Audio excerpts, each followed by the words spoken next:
Hello, everybody, and thank you so much for watching another episode of my show, Interviews with Entrepreneurs in South Africa. Today, I'm very excited to be chatting with Yolande Terblanche. She is the lady who started grannyb chalk paint. So, Yolande, if you'll tell us a little bit more about your business, how did you start it? Why did you start it? We'd love to hear from you. Okay. Fabulous. Hi there, everybody. Thanks for joining us and hearing me out. So we've got a beautiful brand, proudly South African. It's a chalk paint brand called grannyb. We started the business in 2015. It's a family business. We started it in my mother's retail store in Randburg. We sold chalk paint, another brand of chalk paint. Fell in love with the concept and then came up with our own product.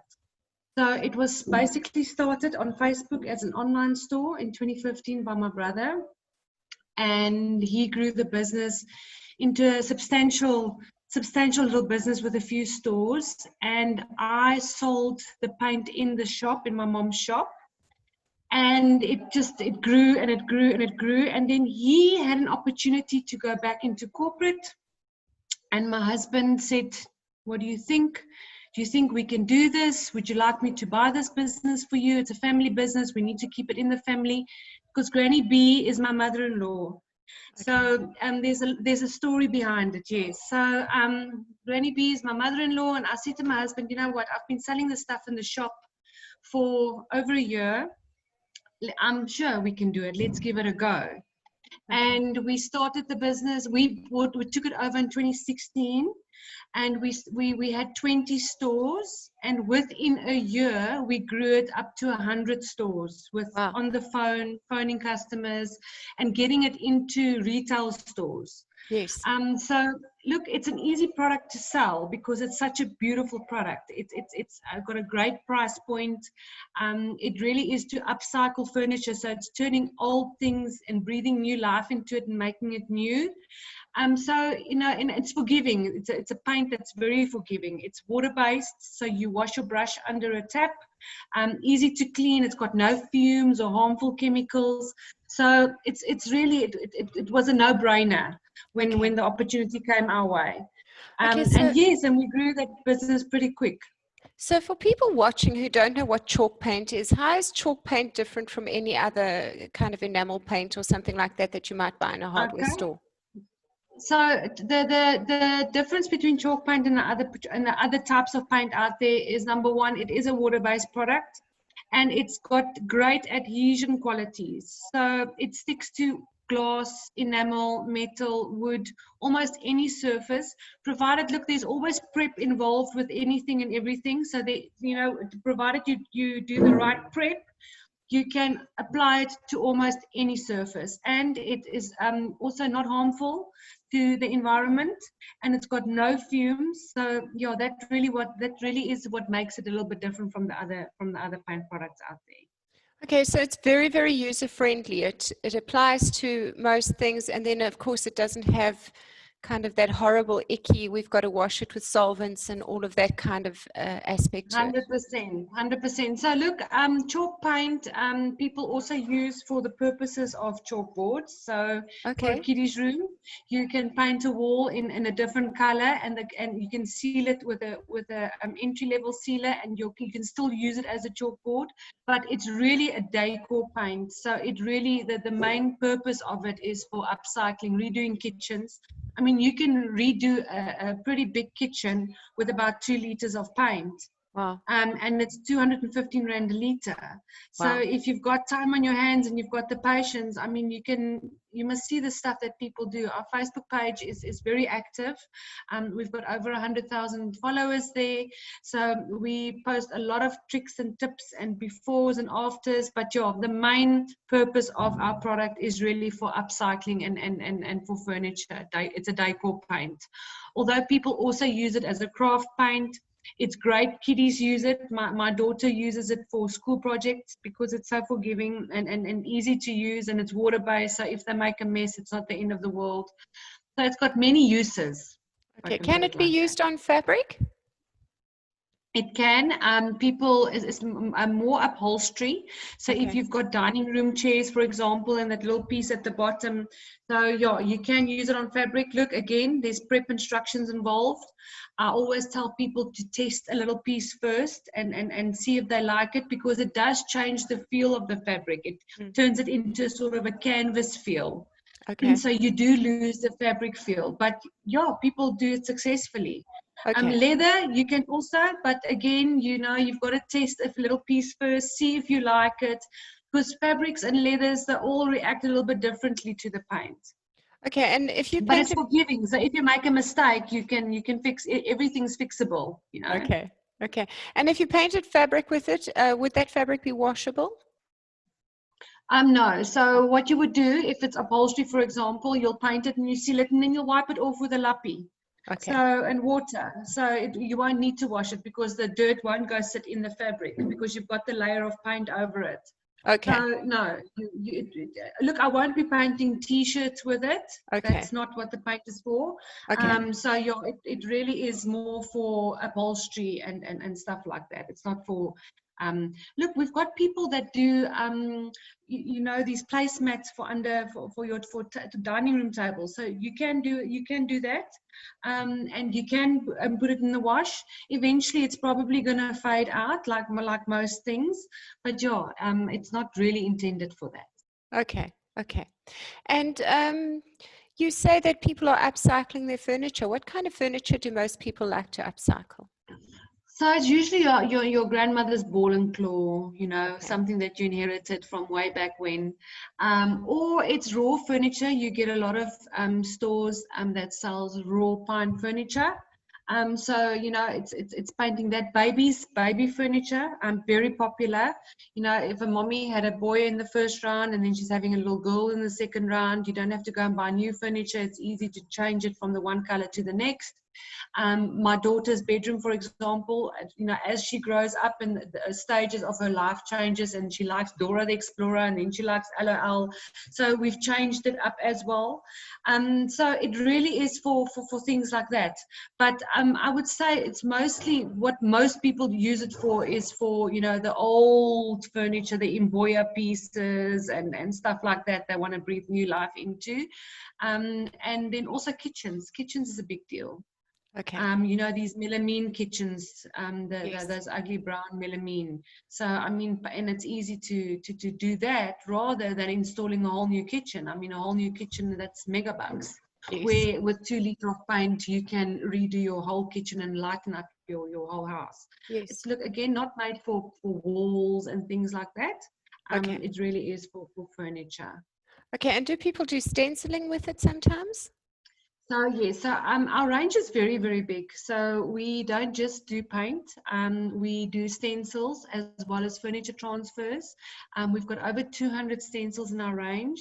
And yes, people do beautiful things with stencils. What also works very well with stencils is, so if you have old tiles in your bathroom that's outdated and you don't want to chop those tiles out or spend the money to, you can actually paint those tiles and do some stencil work on there. So we've got beautiful Moroccan style patterns and Portuguese style patterns, are beautiful, like mosaic looking stencils. And then once you do the proper prep work with those tiles, you can redo your whole bathroom Okay. That sounds with a amazing. stencil and our paint. Yes. And then we've also got furniture transfers, which looks like it's pictures. So it's a little bit of a scratchy.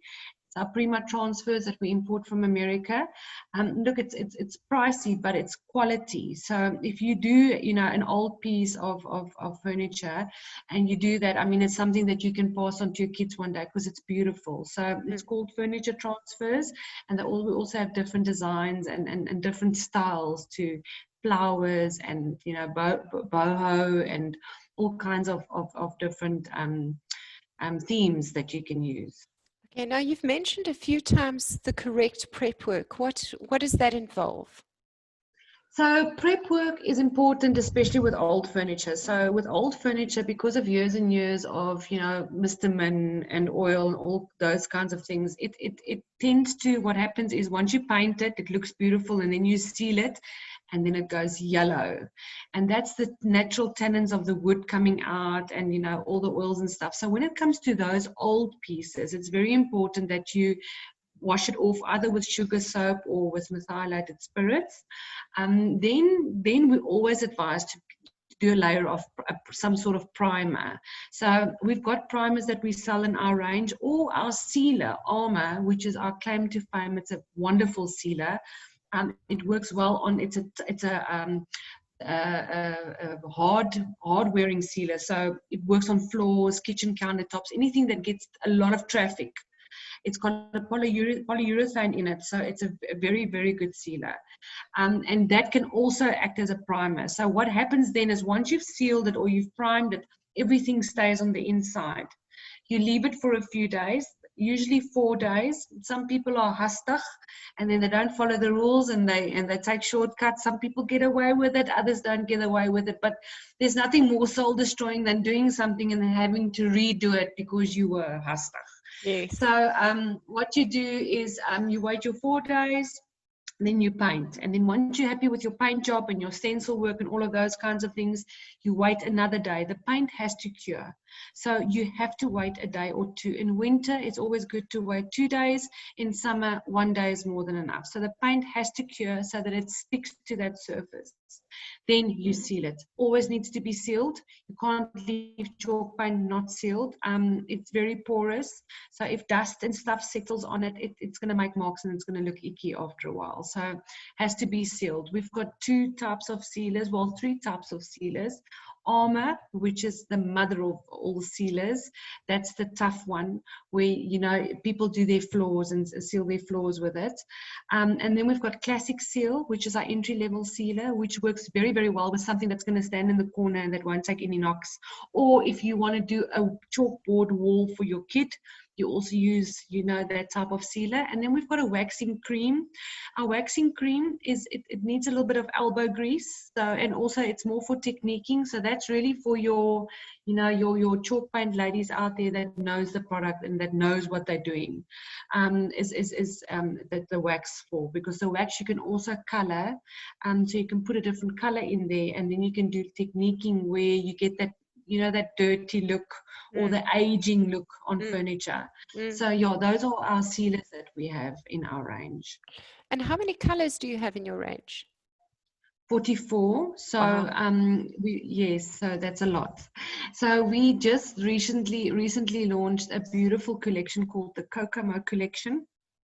It is like a mermaid collection.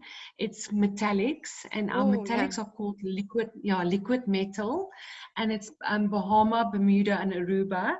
So it's like a red and then a blue and a green, but it's got this tropical feel. So our liquid metals are a gel paint.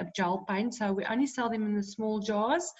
It's very seldom that somebody will do a whole piece of furniture, and that you'll usually just do like little pieces of it, or certain areas that you want to like pop out. You can use that for. So our liquid metals are quite popular, and then then the rest of our colors are very bright colors. So you know, there's lots of chalk paint brands out there with lots of different color palettes. What makes ours different is it stands out. It's bright, it's vibrant, and you know, if it's too much for you, it can be toned down. So you will just mix in a little bit of cream or a little bit of white, and you can tone it down. But what really makes us, you know, stand out from the others is our color palette. Okay, so you've got very bright, vibrant colors. Very bright, very vibrant. Yeah. So that's what grannyb is all about. And where does all the packaging and distribution happen from? So we have a warehouse in Kaya Sands. So it started in our garage, like most businesses, and then actually started in Granny B's garage. Okay. And then we got kicked out of her garage because the neighbors were complaining. Then we moved it to the other brother's garage, got kicked out there, and we live right next door to each other. Okay. He got kicked out there, so we took 2 buckies and moved all the stuff around the corner to another house, which was my house. And then we got kicked out here. So then I was forced to get a warehouse. Look, it was extremely scary because, you know, you're a small business, you've got like 2 employees, and we had to get a warehouse. So we got a warehouse in Kaya Sands. And I will never forget when we moved in there, I said to my guys, we have to sell a lot of paint, because it was like empty. It like had echoes. When I was talking to my guys, it echoed. And a year later, we couldn't breathe. It was so full. We couldn't breathe. I had too many people. We had one bathroom. It just didn't work for us anymore. And then last year, October, we moved into a big warehouse. So yes, look at, and we are still growing. We are still growing. We're a beautiful brand that just, keeps on, even now with COVID. There's so many businesses out there that's taken so many knocks, and we are so lucky because, people out there are now at home. They want to redo their homes. They want to DIY. So our product and it's affordable. It is really, the price point is fantastic. So, for 215 Rand for a liter of paint, you can do a headboard, a dressing table, and 2 bedside tables, instead of buying new furniture. So, and people have time on their hands right now. So we are so fortunate, it's boomed. We are busy. That's and amazing. I'm in a position now where I'm still employing people. So, we are creating employment, which is very near and dear to my heart. Again, we could not be so successful if it wasn't for my staff. My staff, I've got the most amazing people in my team. If it's not for them, I wouldn't be where I am today. They're passionate about the brand. They love the brand. They walk and talk and breathe the brand. They understand the product. So, if they walk out there and they have to talk to people about Granny Bees, they can tell you exactly how to use it, what not to do. So my people, I've got amazing people, and I'm still in a position where I am still creating employment, and I'm still employing people and upskilling them. So, I have guys that started decanting, putting paint in a bucket, and I've grown them and taught them, and they are now supervisors and dispatch supervisors, and so there's even a career path in my business for them, which is very, very cool. I speak to a lot of entrepreneurs who say that it's very difficult to find the right people. What do you think your secret is to finding the right people? I've got lots of management background. Before I went into this business, I managed a lot of people. So I think my people skills are good. Look, finding people is easy. There are lots of people out there that want jobs, and I've got people knocking on my door and that's a hell of a compliment for me. People wanting to come and work for us. So I think I've been lucky. I don't know if lucky is the right word to use, but I think I've been lucky. But again, I sort of know people, so I know how to interview people when there is something available. I know what it is that I'm looking for. If you have the right attitude, your skills are not important to me because I can teach you, but you need to be teachable. So if I can identify that in a person that comes from the street, raw, they're the best ones for me. Because number one, they are hungry, they want to work, and they want to please you, and they want to do things, and so they are my best employees. So you can come to me with no skills, I can teach you, because it's very, very hard to unteach people things. Whereas if you get them raw and you teach them from scratch, and that's how I have sort of built my business. And then also I've got a friend of mine that works with me. She's my right hand. I trust her with my life.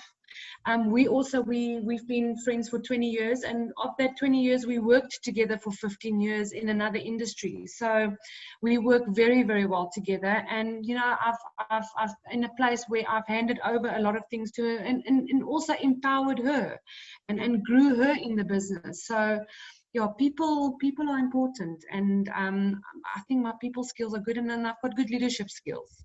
Yes. Yes. So, yeah. I love that you're saying that a teachable attitude is more valuable than necessarily what's on the CV. Absolutely. I don't even ask for CVs when I see people, because it's completely irrelevant. I don't want a CV. I want to see you. So obviously when I'm looking for somebody, You will ask your current staff, because that's a good place to start. Guys, do you know of anybody that's looking for a job? Yeah, Mama Yoli, we've got somebody. I'm like, oh, cool, Friday from 10 o'clock to 11 o'clock, bring them, let me see them.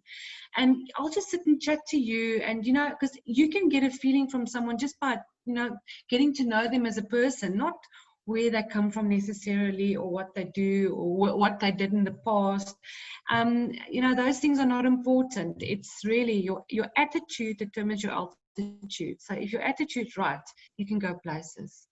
That's a wonderful message. Thank you so much for sharing your insights. I think that'll be very useful for a lot of entrepreneurs watching. And what do you put down to your kind of meteoric growth? So number one, I think, is really we've got a great product. That's the most. I mean, it sells itself. And I've, you know, how we started. Me and Tanya, this lady I just told you about, is on the phone. So we've got a call center background. We used to work in a call center. Okay.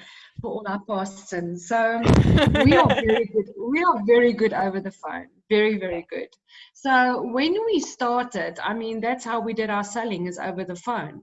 Okay. And it got harder and harder as time went on, because you get to a place where people want to see you, people want to meet you, people want to know that there's an actual person behind the brand.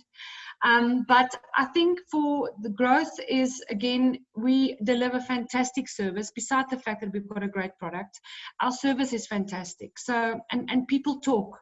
You know, you think you come from a big corporate industry and it's big, and then you're coming to something like this, and you've got all of these stores, and you've got this whole of South Africa to deal with, but it's actually also a small industry. So people talk, you know, shop owners talk to each other, hardware store owners talk to each other. So, you know, it's sort of starts where you are in a big hardware chain, and they speak to their friends that you heard of Granny B's, because chalk paint is only now in South Africa really reaching its peak, where people are finding out about it, because it's been around for a long time. But you know, our South Africans maar bietjie stadig, so it's only like hit us now. So, and I think because our service is so good, people talk about that. People like service is important. So, you know, even if your product's not that great, yes, and you deliver a great service, people forgive you for those things. You know what I'm saying? So, and again, our relationships with our stockists, we've got a great relationship with them. They know who I am. They know who Gerald is. They can get hold of us 24/7. I mean, they've all got our cell phone numbers. They've got direct access to us. And yeah, people like that. They want to, that, you know, they want to talk to the owners of the business. So, and they want to, it makes them feel that, you know, you get that warm and fuzzy feeling if the owner knows your name, and, you know, things like that. So, and also our fans have access to us. So they can WhatsApp us, they can phone us, they can Facebook us, they can email us. They know who we are, they know what we look like. And we know we are very open. So, you know, when we do stuff in our home and we use Granny B's, we'll show people. And Gerald, my husband, my partner, is very good with Facebook marketing. I mean, he's the marketing guru. I'm not so much. Facebook is more a social thing for me. Our business started on Facebook. It grew from there. So yeah, he's very, very skilled in our marketing. And yes, our relationships goes a long way. yes, You know, and if you've got relationships with people and you do make mistakes, you know, they forgive you. yes. If you forget to pack a liter of Daisy or whatever it is, you know, because they know you, it's okay, send it with the next order. Yes, absolutely. You've shared some really amazing insights. Thank you so much. Now, is Facebook the only social network you're using? No, look, I think it used to be the most powerful one. Gerald's moving to Instagram a lot right now, and Google. Okay. And YouTube. So in the last few months, YouTube's been a big, drive for us to get how you do it videos on there and things like that. And also, you know, when someone Googles something, we want our name right at the top of the page. So, and there's ways and means of doing it. I mean, there's so many algorithms and stuff in the background that we are learning about every single day. So, well, not me, him. So Google is a big one for us, and Instagram is also So, look, Twitter. I don't know. We tried Twitter. It's we are still there, and we are still marketing on there, but it hasn't been as powerful to us as Facebook, and now Instagram and YouTube is our next go-to. Okay, that's fantastic. You shared such amazing information with us. Thank you so much. Thank you. If there's anybody out there thinking of starting a little craft business, do you have any advice for them? Look, passion goes a very long way. It's important that you believe in your product. I am not a salesperson. I've never sold anything in my life. And then this product came my way via my brother, and I worked in my mother's shop. And because I loved it so much, it was like the easiest thing in the world. I just sold paint every day and the whole day. So I think when you start any business, whether it's craft or whatever it is, you need to love your product and you need to have a passion for it. Because another thing that I also need to mention is that I am not creative. My painting skills are not great. Okay. And the whole world can know that. I'm not shy to say it. I've got great skills when it comes to operations and marketing and leadership and all those kinds of things. My customers and my stockers, they are the creative ones. They teach me what my product can do every single day. But because I've got such a passion for my product and I know what my product can do, it's an easy sell. So, if you want to start your own business and you've got something really, really good, number one is passion. You need to love what you do. And because it's contagious. Yes, It's definitely. contagious. Definitely. Your passion and enthusiasm have definitely got me going today. Thank you so much. Well, we need to get some paint your way so you can paint something. Please, no more crafts. I'm up to here already. I'll get something else to send you, something different. Oh my goodness, the metallic paint might actually get me. Yes, yes. I think that Kokomo collection. Yeah, I love the bling a lot. Thank you for sharing your infectious enthusiasm with us today. It was a wonderful Thank you for story having that me. I look forward to sharing with everybody out there. Thank you so much. Have a lovely day. You too.